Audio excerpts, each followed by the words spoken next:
드디어 호텔방에 체크인하여 고대하던 휴식을 취합니다. 눈으로 방을 둘러보다가 갑자기 벽에 이상한 장치가 있는 걸 발견합니다.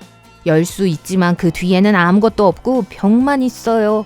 이 물건의 용도가 정말 궁금해서 만물박사 친구 인터넷에게 물어봅니다. 5분 후 여러분은 그 안에 바지를 넣어요. 알고 보니 바지 다림질 기계였어요. 바지를 누르는 판과 쿠션이 있는 가열 패드 사이에 넣어야 해요.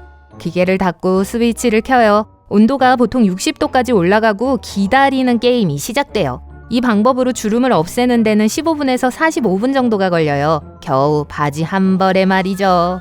다행히도 여러분은 가벼운 여행용 스팀 다리미가 있어요. 훨씬 더 빨리 작동하죠. 이 병은 고급 향수병처럼 보입니다. 어떤 냄새가 나는지 궁금하네요. 잠깐, 설명서에 따르면 소화기라고 하네요.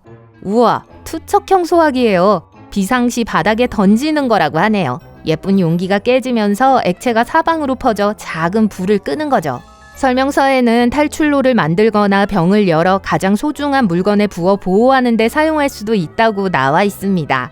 지루하다고 할 수도 있지만 전 전통적인 소화기가 더 좋아요. 참고로 최초의 소화기는 기원전 200년경 그리스 발명가의 발명품이었습니다. 그는 불에 물을 공급할 수 있는 핸드펌프를 고안했어요. 이 도구의 용도를 짐작할 수 있나요? 1960년대에 더글러스 엥겔바트가 디자인하고 발표한 세계 최초의 컴퓨터 마우스입니다. 이 발명품은 인간의 지능을 증강하기 위한 그의 거대한 프로젝트의 일부였어요. 최초의 마우스는 나무로 만들어졌고 바퀴가 2개, 상단에 버튼이 하나뿐이었습니다. 오늘날의 마우스와는 좀 다르죠? 마우스라고 불리게 된 건 뒷부분에 줄이 달려있어 귀여운 쥐처럼 보였기 때문이에요. 발명 당시 커서의 이름은 고양이였다는 유명한 이야기도 있습니다. 고양이를 조종하는 마우스라니 당시 기술자들은 유머 감각이 대단했네요. 또 다른 재미있는 사실은 엥겔바트가 자신의 발명품에 대한 특허를 받지 못했는데 그 특허가 그의 고용주인 스탠포드 연구소에 넘어갔기 때문입니다. 이 특허는 마우스가 전 세계적으로 인기를 얻기 훨씬 전에 만료되었습니다. 이 은색 수저에 대해 어떻게 생각하시나요? 안전한 포크일까요? 아니면 길에 떨어져 트럭에 깔려 납작해진 숟가락은 아닐까요? 아니에요. 푸드 푸셔예요. 대부분 은으로 만들어졌고 손잡이에는 주인의 이름이 새겨져 있어요. 푸드 푸셔를 다른 사람과 공유하는 것을 좋아하는 사람은 아무도 없으니까요. 이 귀여운 도구는 숟가락이나 포크에 음식을 밀어 넣는 역할을 했습니다. 특히 칼을 사용할 수 없는 어린아이들이 음식을 먹을 때 유용하게 사용할 수 있었죠. 이 도구를 사용하는 또 다른 아이디어는 서빙 접시에 담긴 음식을 접시에 옮기는 것입니다. 평생 푸드푸셔를 사용해 본 적도 사용할 계획도 없다고 말하기 전에 잠시만요. 실제로 푸드푸셔를 사용하고 계세요. 감자, 당근 등 딱딱한 재료를 부드러운 물질로 만들어주는 푸드 프로세서나 푸드 밀이 있다면 푸드푸셔가 함께 제공되기 때문이에요. 이 푸셔는 음식이 통으로 내려가거나 그릇에 들어갈 수 있도록 도와주죠. 아하!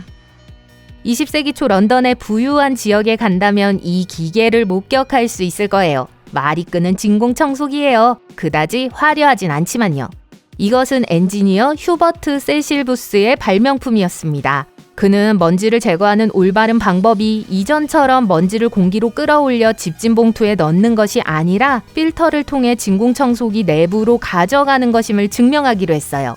몇 차례 위험한 테스트를 거친 후 마침내 발명품을 세상에 선보일 준비가 되었습니다.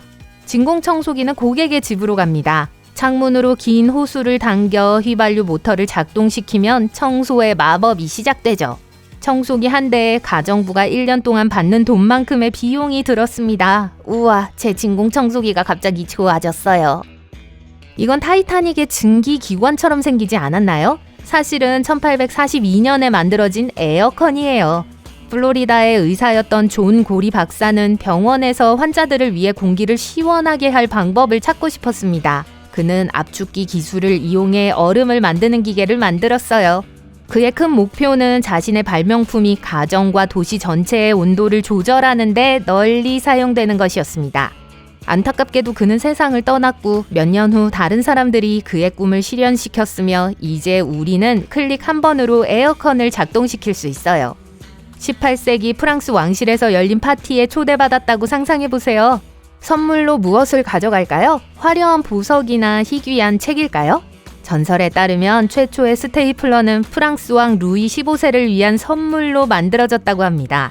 그리고 이것이 바로 한 세기 후인 1866년 조지 맥길이 특허를 획득한 스테이플러의 모습이에요. 상업적 성공을 거둔 그의 첫 번째 종이 고정 도구는 약 10년 후에 나왔습니다. 무게가 1kg이 넘었고 싱글 스트로크 스테이플 프레스라고 불렸어요. 이 집은 두 가족이 살기 좋은 아늑한 집처럼 보이는데 창문은 어디 있죠? 잠깐만요. 사실 이건 우리 부엌에 있는 냉장고의 조상입니다. 페르시아의 엔지니어들은 기원전 400년경 사막의 더운 여름에 얼음을 저장할 수 있는 방법을 찾아냈습니다. 그들은 겨울에 인근 산에서 얼음을 모아 얼음구덩이에 넣었어요. 땅 위에는 진흙벽돌로 만든 커다란 돔이 있었고 지하에는 깊은 저장 공간이 있었습니다. 그들은 얼음을 사용하여 왕족들이 여름의 기분을 상쾌하게 유지하고 전통적인 냉동 디저트를 만들었어요. 또한 거기에 음식을 보관했죠. 가정용 전기 냉장고는 1913년에 처음 등장했습니다. 기본적으로 상단에 장치가 달린 찬장이었는데 장치가 온갖 마법을 부렸죠. 오늘날 우리가 알고 있는 냉장고와는 많이 달랐어요. 그렇다면 최초의 자판기는 언제 발명되었는지 짐작하실 수 있나요? 전 20세기라고 추측했어요. 하지만 정답은 기원전 1세기입니다. 당시 멋진 발명품을 많이 만들었던 알렉산드리아의 헤로는 성수를 팔아 사원 기금을 모으는 데 도움을 주자는 기발한 아이디어를 냈어요. 4드라크마 동전을 슬롯에 넣으면 일정량의 성수를 받을 수 있었죠. 이 발명품이 실제로 어떻게 작동하는지 몰랐던 사람들에게는 기적처럼 보였습니다. 이 기계는 동전을 넣을 수 있는 슬롯이 있는 밀폐된 꽃병처럼 보였어요. 동전이 안으로 들어가면 그 무게로 꽃병 안에 막대가 올라가면서 물이 나왔습니다. 오늘날 우리가 알고 있는 최초의 자판기는 19세기 말 런던에 등장했고 엽서를 판매했습니다.